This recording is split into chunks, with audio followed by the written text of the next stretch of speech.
She's as old as Gabriel. She was about 15. She does April. Yep, Taylor. She had her sister. Jordan's sister's daughter. Yeah.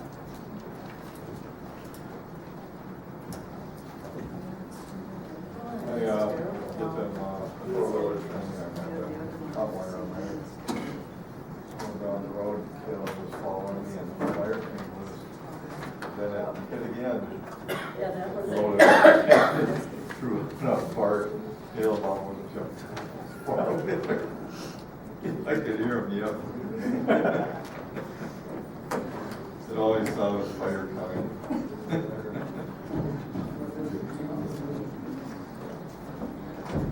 Are you playing house or what? Yeah, I need to check. Let's see if it's open.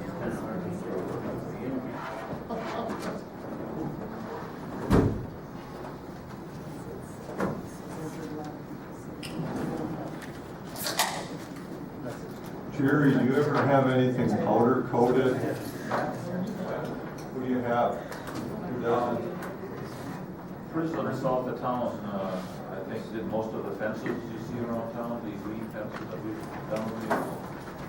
I think they're the only ones. Yeah, stop. That bike rack should be powder coated or else it's just gonna scrape off. Even St. Bill's are generally pretty good.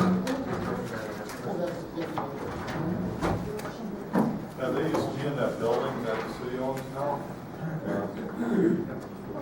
He's out with Ace Brothers in the back of their building. Past Tri-City, Okay. south on Highway Just 10. up the road, sitting down there, or gonna do, corners.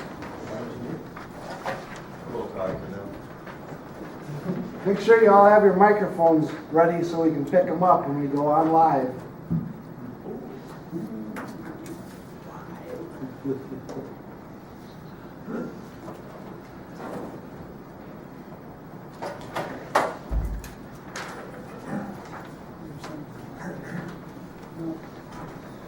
Get the bills? Yep.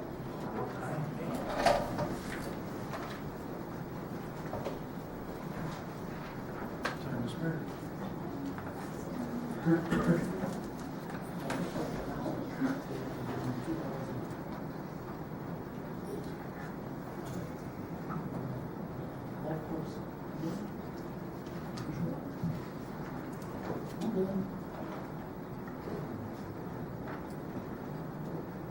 Good.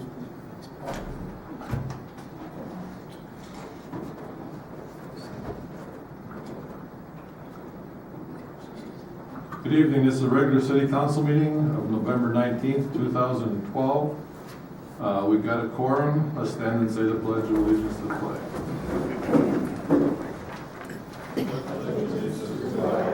Of the United States of America, and to the republic for which it stands, one nation, under God, indivisible, with liberty and justice for all.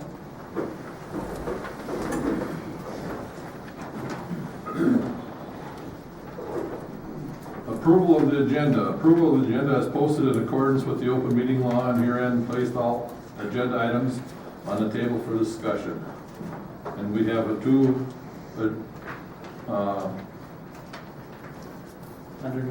under new business, we got E, a purchase of lawnmower from the city, from the Friends of the Zoo. And also for the F is Convention and Visitors Bureau. Mr. President, I so move to accept the agenda. Second. Second.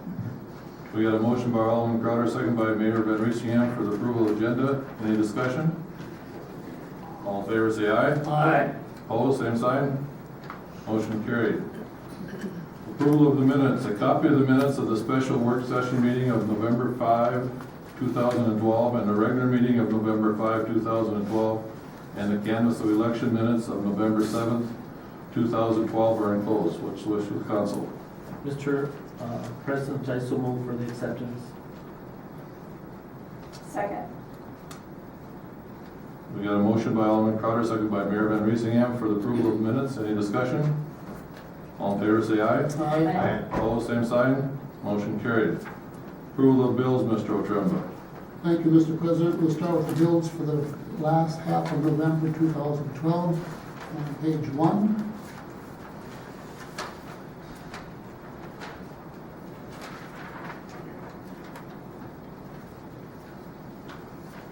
Page 2. Yes, on page 2, the total for the election costs at $66,94.87, that's the total cost to the city for the election, That's just the judges, just the judges. just the judges, so we pay, advertising costs, we have to post some things in the paper as far as the polling places are concerned. I believe we also pay the county for the programming of the chip to do the counting, the ballot counting and stuff, so, and we haven't received that invoice yet. This is just the judges. Thank you. Page 3.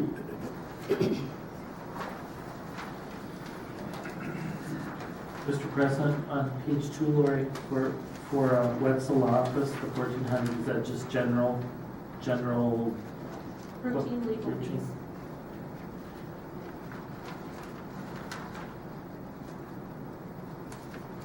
Page 4.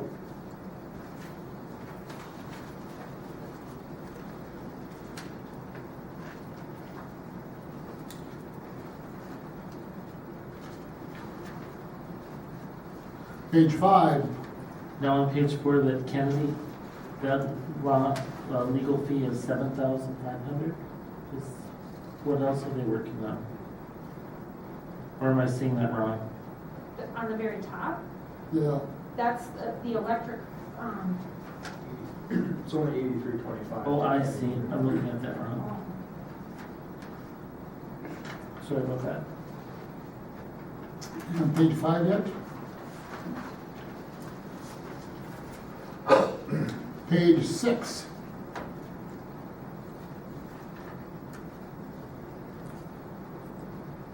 And page 7.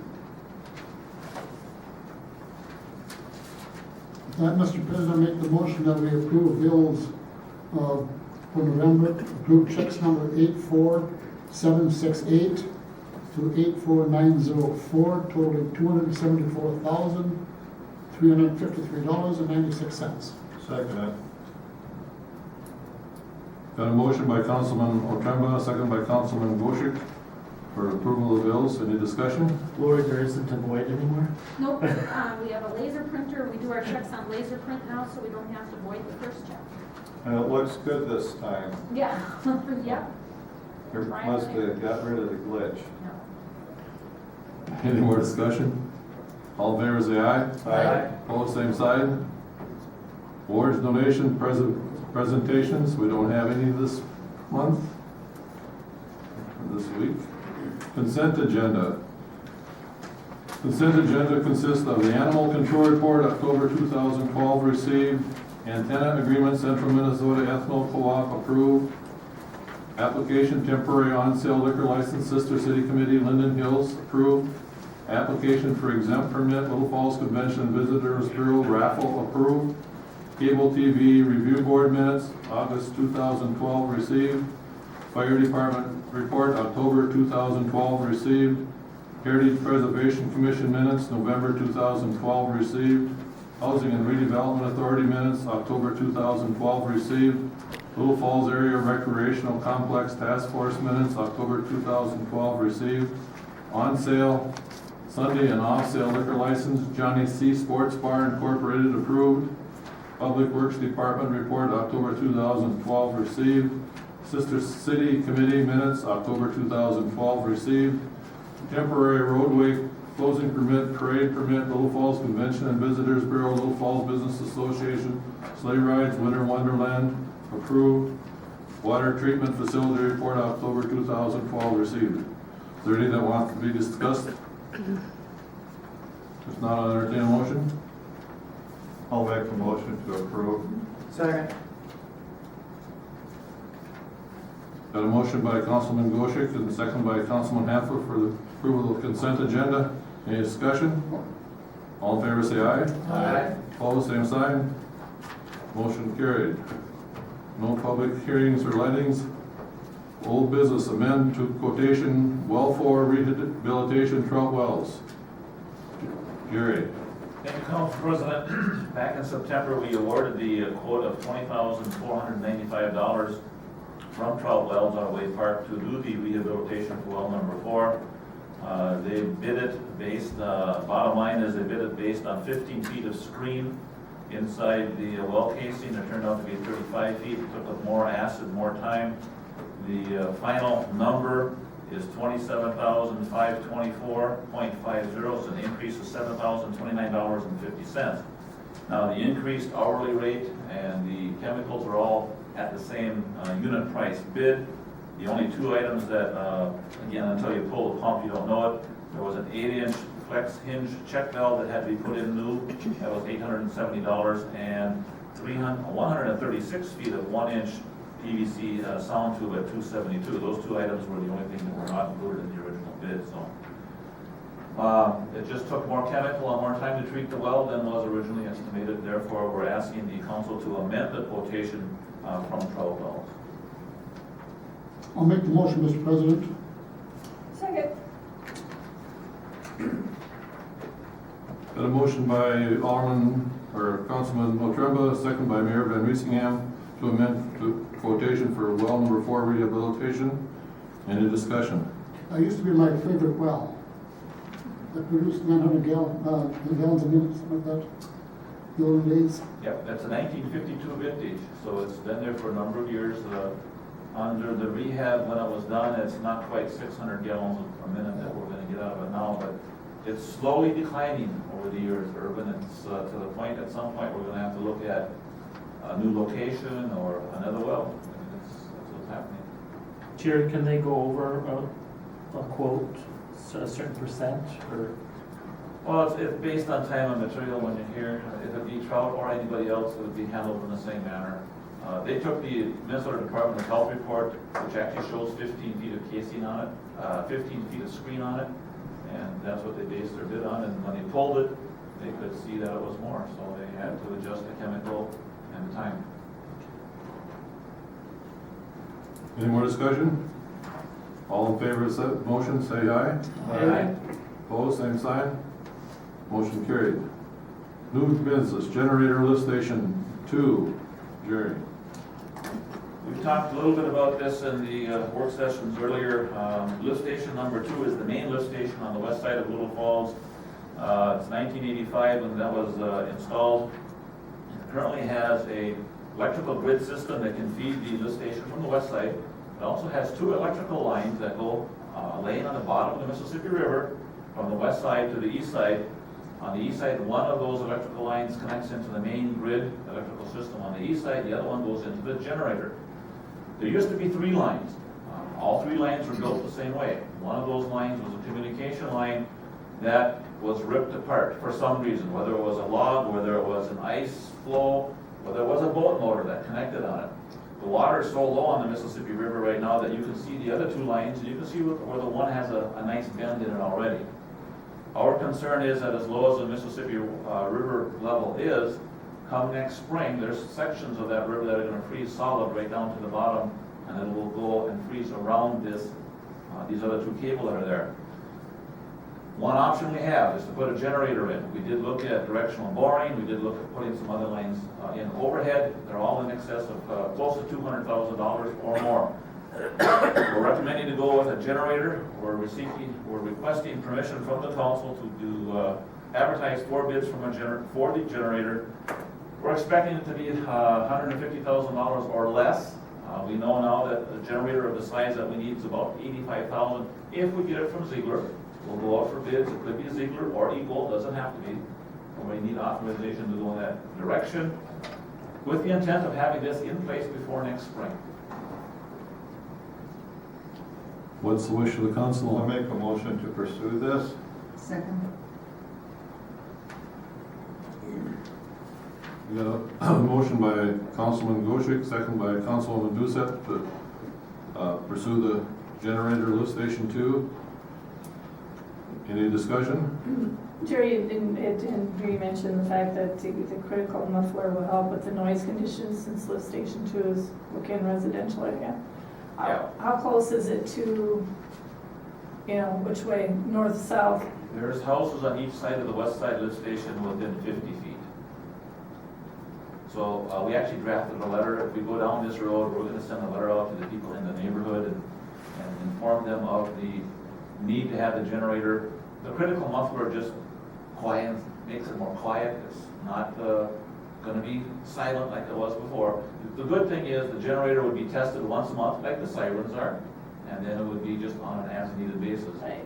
It's a diesel type generator, so it'll make a little bit of noise, but the critical muffler will be bid as an option just to hopefully deaden that sound a little bit. And it's on the west side, it's stated. Yes, it's on the west side and the, near 3rd Street Southwest. Okay.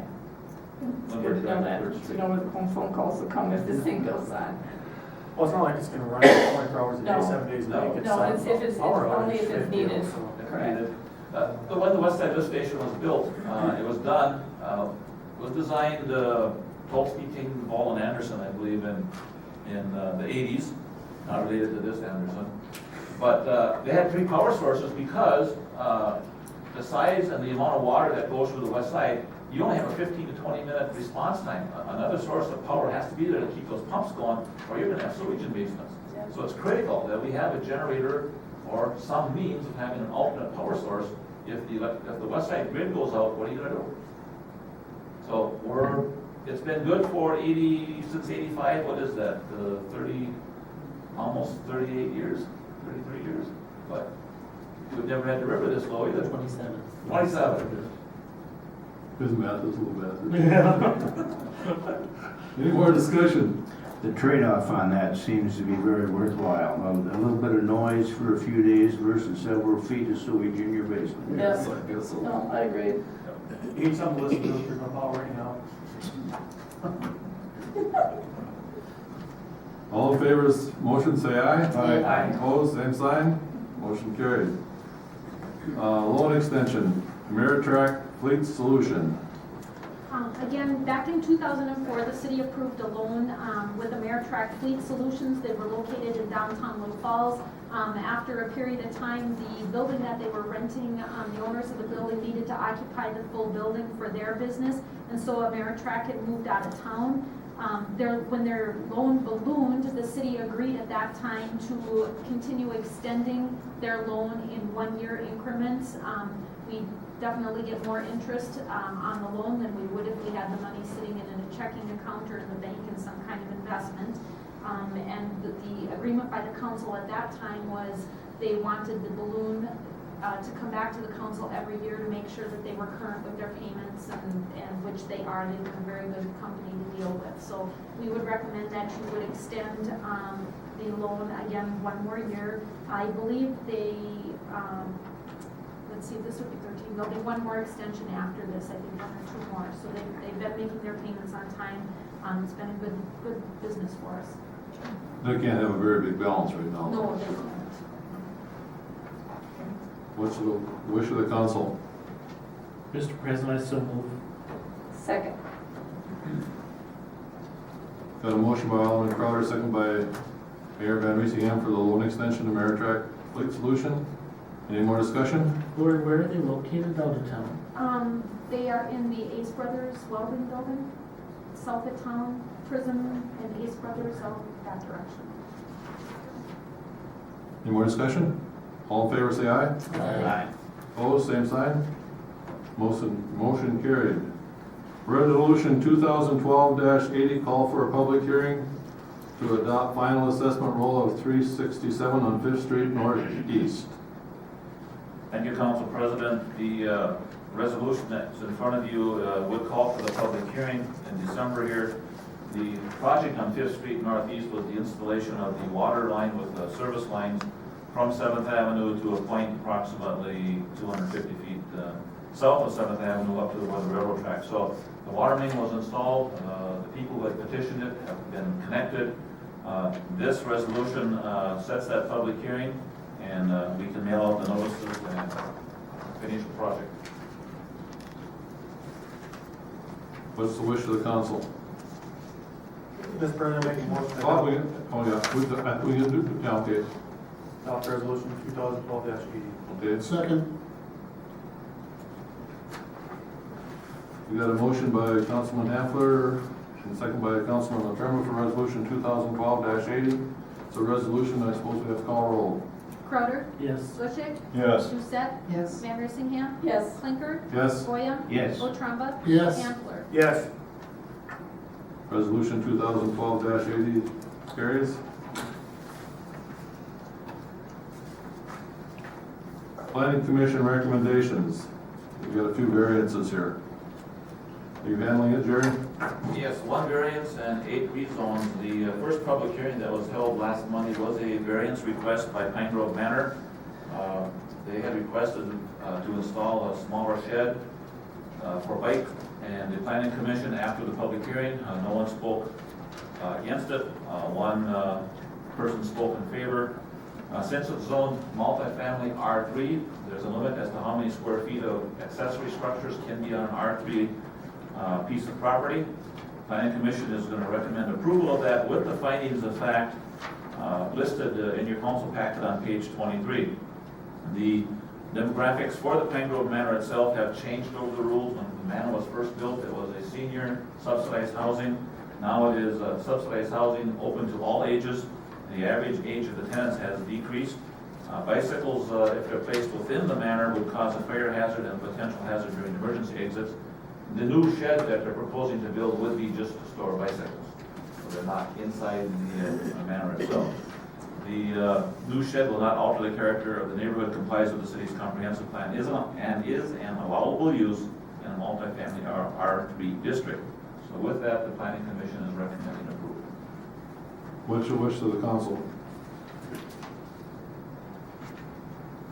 Mr. President, I move that we accept the planning commission's recommendation.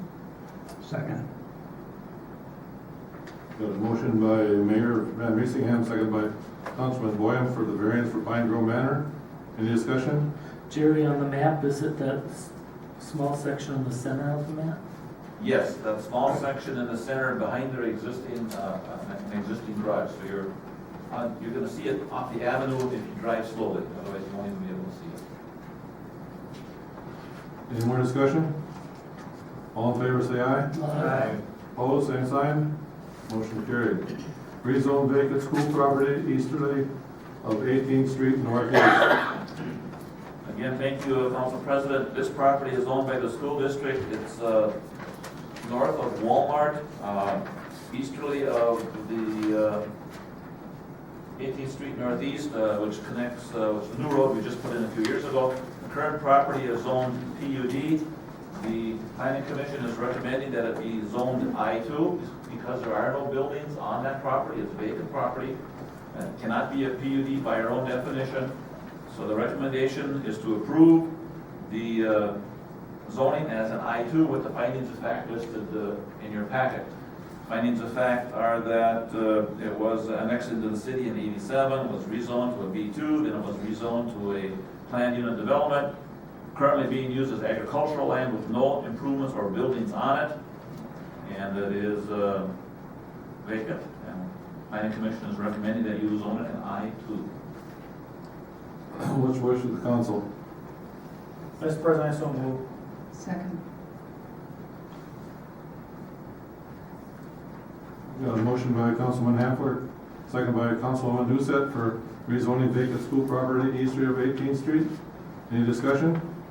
It meets the comprehensive plan. The industrial park is the I2 district just north of this, so this is the most applicable zoning. All in favor, say aye. Aye. Opposed, same sign.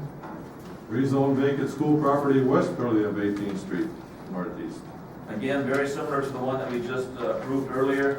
Currently it is zoned a PUD. It's just south of 13th Avenue and westerly of the new 18th Street that was installed last summer. Again, there was a B2 racetrack district at one time, later became a PUD. Highest and best use for it now is I2, which matches the comprehensive plan and is similar to what the property is zoned to the north. Planning commission is recommending that you zone it from a PUD to an I2 with the findings of fact as submitted. What's the wish of the council? Mr. President, I so move. Second. Motion by Councilman Hanford, second by Mayor Van Weesingham to rezone vacant school property westerly of 18th Street. Any discussion? Jerry, oh, I'm sorry. Jerry, this is owned by the diocese or No, this is owned by the school district. who, this is? Both this one and the previous parcel, the part of the 90 acres that the school district purchased, north of new Walmart, but south of 13th Avenue. The only reason there's two is because it's split with 18th Street. We split it with 18th Street. I skipped a page, sorry. Oh, All in favor, say aye. Aye. Opposed, same sign. Motion carried. Okay, rezone Holy Family Parish, vacant land. Thank you again. The vacant property here now is up by the Holy Family Church near Haven Road or County Road 76, and where Riverwood turns and goes back over to Haven. It's a very small little piece of property that is vacant, therefore it does not qualify to be a PUD. Planning Commission is recommending that the parcel be zoned B3, which is the adjoining property just to the north, which is zoned B3 PUD, where the tech center is. So, again, you have the findings of fact. I won't go through all of them, but the Planning Commission is recommending that the property be rezoned from a planned unit development to a non-central business district B3, with the findings of fact as presented. What's the wish of the council? Mr. President, I so move. Second. We have a motion by Alderman Crowder, second by Councilman Hanfler for rezoning Holy Family Parish on the vacant land. Any more discussion? All in favor, say aye. Aye. Opposed, same sign. That's carried. Rezone Holy Family Parish, the cemetery. All right, now we're still in the same neighborhood up on the far northeast part of Little Falls. The Holy Family Parish Cemetery is between Riverwood and the County Road 76 or Haven Road. Went through the public hearing process and no one spoke in favor or against as the previous public hearing. The property would go from a PUD to a non-central business district B3 with the conditions, findings of fact that you have listed above there. And in later meetings, we will, as a planning commission, just on a side note, within the B3 district, we currently do not have cemeteries listed. However, we're going to go through a public hearing to list them in the B3 district. We went with the B3 because the existing cemetery by Minnesota Power is B3. So they're all going to be the same, hopefully, when we're done here. What's the wish of the council? Make a motion to approve. Second. A motion by Councilman Goshik and second by Councilwoman Doucette for rezoning Holy Family Parish Cemetery. Any discussion? All in favor, say aye. Aye. Opposed, same sign, motion carries. Rezone Dale Cure, 1506 Southeast Fifth Avenue. Now, this one and the next two public hearings that we held were on parcels of property on Fifth Avenue Southeast. So if you go down Lemire Street, you get to the T near Fifth Avenue. The Cure property is located adjacent to the R3, where the River Rock townhomes are located. The Planning Commission is recommending that we go from a PUD to an R3. No one spoke for or against the property itself. There were some questions that were raised by one of the neighbors, and once we answered those questions, they were fine with that. So Planning Commission is recommending that we go to an R3 for this parcel of property, which is Lot 2, Block 1 of Gideon's Farm. What's the wish of the council? Mr. President, I so move. Second.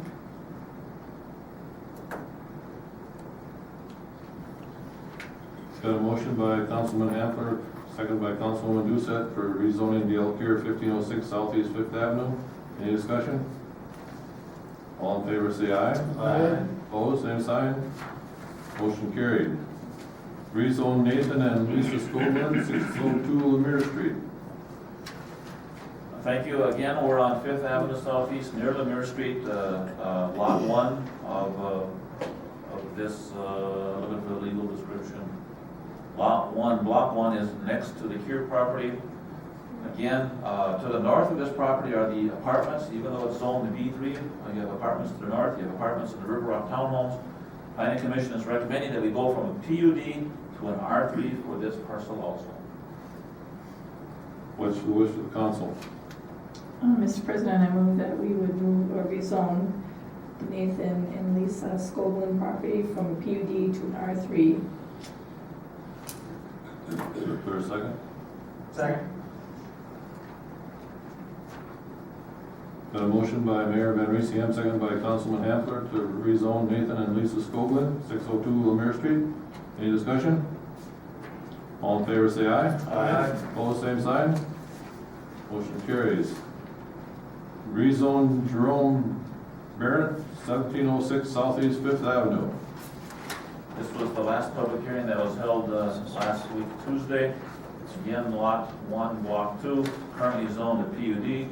Planning Commission is recommending that you go to a multi-family residential R3, again because of the existing apartments and with findings of fact that are presented in your packet. What's the wish of the council?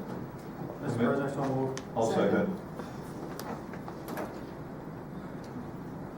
Got a motion by Councilman Anther, second by Councilman Goshek to rezone Jerome Barrett, 1706 Southeast Fifth Avenue. Any discussion? Again, these were published in the paper, notices were sent to these people and the neighbors within 350 feet for all of these public hearings that we went through here. All in favor say aye. Aye. Opposed? Same sign. Motion carried. Purchase lawnmower for the Friends of the Zoo. The city wants to sell a lawnmower. Jerry, you want to handle that? Thank you again, Council President. It's a 1997 Jacobson mower. It's a 72-inch front-mounted mower deck with a cab, snow blower, and broom attachment. The city has had the machine for a number of years. We haven't put a lot of hours on it. It currently has a broken frame. The zoo is willing to take it for $3,000. They would like to pay for half of it now and then half of it next spring. And we would recommend doing that. Again, they have to buy it as is. But we also had it by a mechanic appraised it, and he figured it was worth about $3,000. That is correct. What's the wish of the council? Mr. President, so moved. I second. Got a motion by Councilman Happer, second by Mayor Van Reesem for the Friends of the Zoo to purchase the lawnmower from the city for $3,000, half now and half in the spring. Any discussion? When spring? April, May 1st? Somewhere in that area. Or some kind of date on it? May 1st. May May 1st. 1st, and it is with the understanding that we asked if they were going to back out of that in the spring, and she reassured us that she would. The director. Any more discussion? All in favor say aye. Aye. Opposed, same sign. Motion carried. Convention and Visitors Bureau. Mr. President, members, the Convention and Visitors Bureau has 3 items for consideration this evening. The lease agreement, currently, the lease agreement between the city and the Convention and Visitors Bureau is $500 per month for the Rosemeyer building, where the current property is located at 606 First Street Southeast. We had some discussion in the work session with regards to this, and I think more of the long term of the facility. We talked when I met with the director about the possibility of an increase in the rent, but as we talked in the work session, it really didn't make a lot of sense from my standpoint to increase the rent, because the rent is currently going towards capital improvements at the facility, and to raise it $50 or $100 a month really doesn't put a lot of money into the fund, and they're in as bad a need, I guess, of the money as the city, I believe. If and when the council has more complete discussions with regards to that facility, I guess we have to talk about how we're going to go ahead and make payments to upgrade the facility if that's what you decide to do. So the recommendation from staff is to leave the lease agreement as is at $500 per month. What I'd like to do is, we will sit down with the director and perhaps the public works director and talk about if there are any other areas that we might be able to share with what we have available from the standpoint of maintenance that they could possibly take a look at. By that I mean, if it's plowing the snow in front of the facility on the sidewalk, if we already have the blade that's going past it, and/or their driveway, or we'll look at other areas that are possibilities.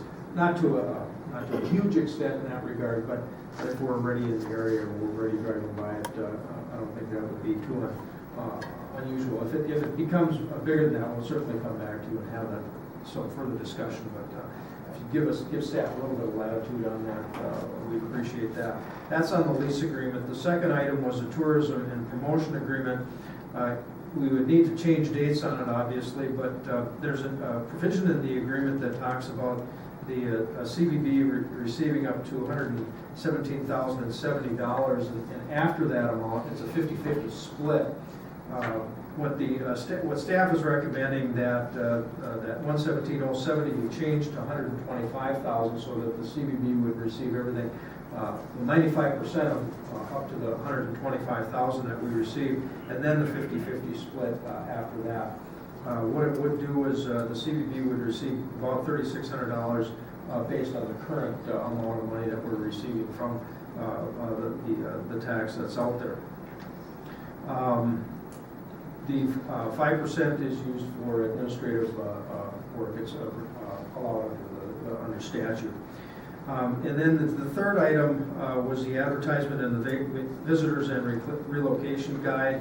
The request from the director is for the city to perhaps place an ad in a guide, a 1/8 page, which is about the size of a business card, for $220.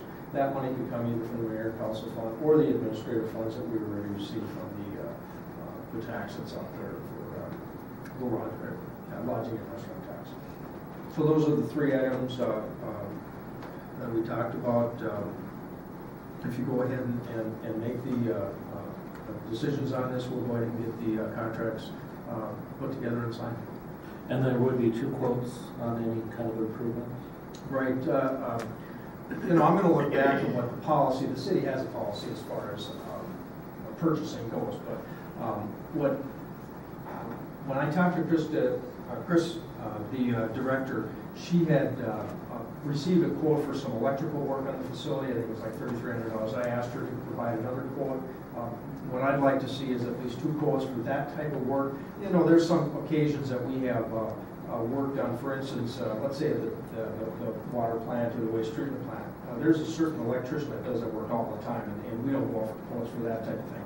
But when we have a special type of situation where we're looking for quotes for the facility that we're looking at, and we don't have someone that does all the work all the time, so they're familiar with it, we're going to look for 2 quotes for that type of thing. So to answer your question, yes, 2 quotes on the electrical work. Any other work, they're getting some pricing from the integrity group to perhaps look at the windows and siding and things like that. And all they're providing is an estimate of the cost. Any work that will be done certainly would go through probably based on the size of it, would go through the competitive bidding process where you actually, rather than quotations, you go off and get bids via a specific process. So at this point, certainly 2 quotes for the electrical work that we're looking at the facility. And if there's other work that's necessary, maybe there's plumbing work or maybe there's some other work, certainly we're going to get 2 quotes for that kind of work as well. What's the wish of the council on this? Mr. President? No, you can do it. Okay, I move that we accept the changes to the contract for the services and the lease agreement on the house, and then also do the ad. And the quotes? And, yeah, that they have to get 2 quotes. And I'll second that. Got a motion by Mayor Van Riesingham, second by Alderman Crowder to do the convention and visitor bureau agreement for all the discussion. Any more discussion? All in favor say aye. Aye. Opposed, same sign. Motion carried. What do you want the 220 to come from? Mayor and council or from I thought you were donating that. the? I did minor, we'll We'll figure it out. You've 220, I mean, we'd like to put it in the minutes so we have authorization one way or the other, so if you, Take it from the tax, I'm sorry. take it out, 5% for the. our tax. Okay, we'll do that then. Let's skip down to the petition. We got a petition for annexation of David and Rachel Edgerton, Belprairie suburban annexation area. David and Rochelle Edgerton have recently purchased a home at 17379 Riverwood, and they are requesting annexation into the city for city services. Mr. President, I also move to receive. Got a motion by Alderman Crowder, second by Mayor Van Riesen to receive the annexation. Any discussion? We will come back to you with a resolution, going through that whole process, but Right. right now it's just to receive the petition. Right. All in favor, say aye. Aye. Opposed, same sign. Motion carried. Citizens' appeals. Individuals may address the city council about any item not included on the agenda. Speakers are requested to come to the podium, state their name and address for the council records, and limit their remarks to 5 minutes. Generally, the city council will not take official action on items discussed at this time, but may refer the matter to staff or a committee for future reports or direct the matter to be scheduled on an upcoming agenda. Is there anybody who wants to speak to the council?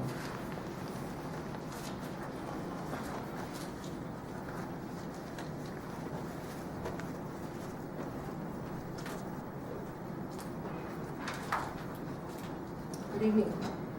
Robin Hensel, 807 First Street Southeast.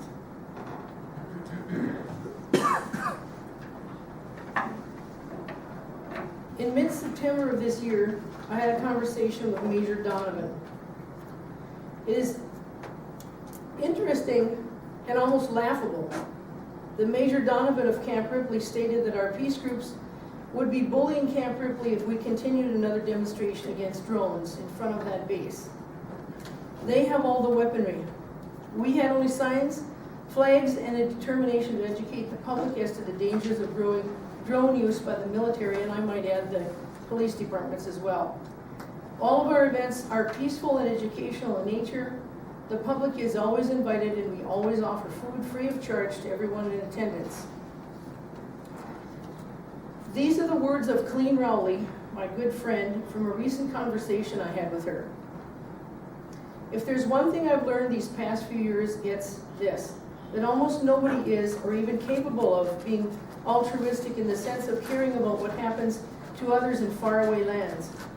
Certainly, law and ethics is now seen as something to be gotten around, as a large majority of Americans have been suckered into believing that ethics and law are in conflict and in trade-off with their own security and their own selfish interest.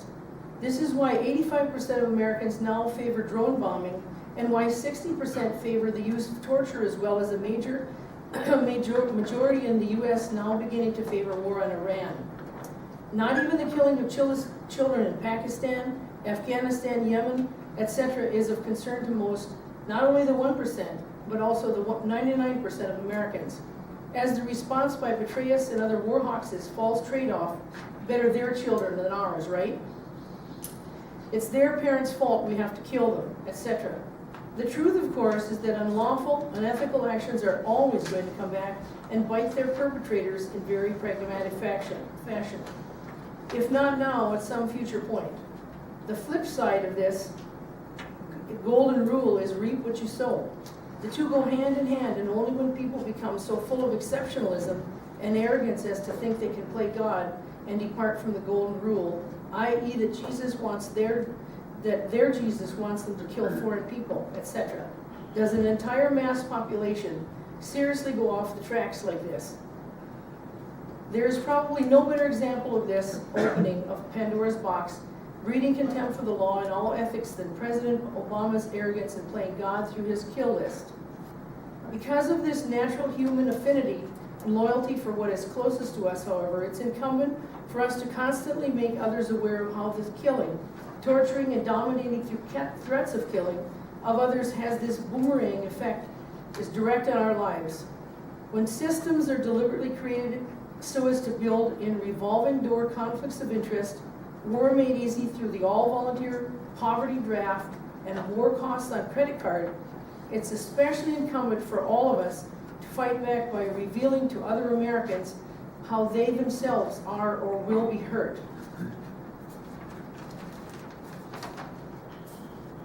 Drones used for domestic surveillance of U.S. citizens and residents potentially threaten our rights to privacy, equal protection, and due process. And the Fourth Amendment guaranteed protection from unreasonable search and seizure. The Seattle Police Department purchased 2 Dragonfly X-6 helicopter drones recently. American Civil Liberties of Washington has asked city leaders to tightly regulate information collected by drones. Drone ordinances are immediately imperative in all cities. Colleen Rowley and I have published a guest editorial letter in today's Brainerd Dispatch titled Drone Warfare, Illegal, Immoral, and Ineffective. We expose that drones can be legally flown outside of Camp Ripley's borders under a COA waiver from the Federal Aviation Administration. I suggest everyone read it, and this is the document that I found that information in, that tells that as of June of this year, if not sooner, drones could legally be flown outside of Camp Ripley's borders. My question to this council is, does the Little Falls Police Department or the Morrison County Sheriff's Department have a drone policy? If not now, when? And I suggest everyone read the article in the Brainerd Dispatch printed today. Anybody else want to address the council? If not, is there any city council reports anybody wants to make? Hearing none, I'll like to wish everybody a happy Thanksgiving, and we'll entertain a motion to adjourn. Council move. Second.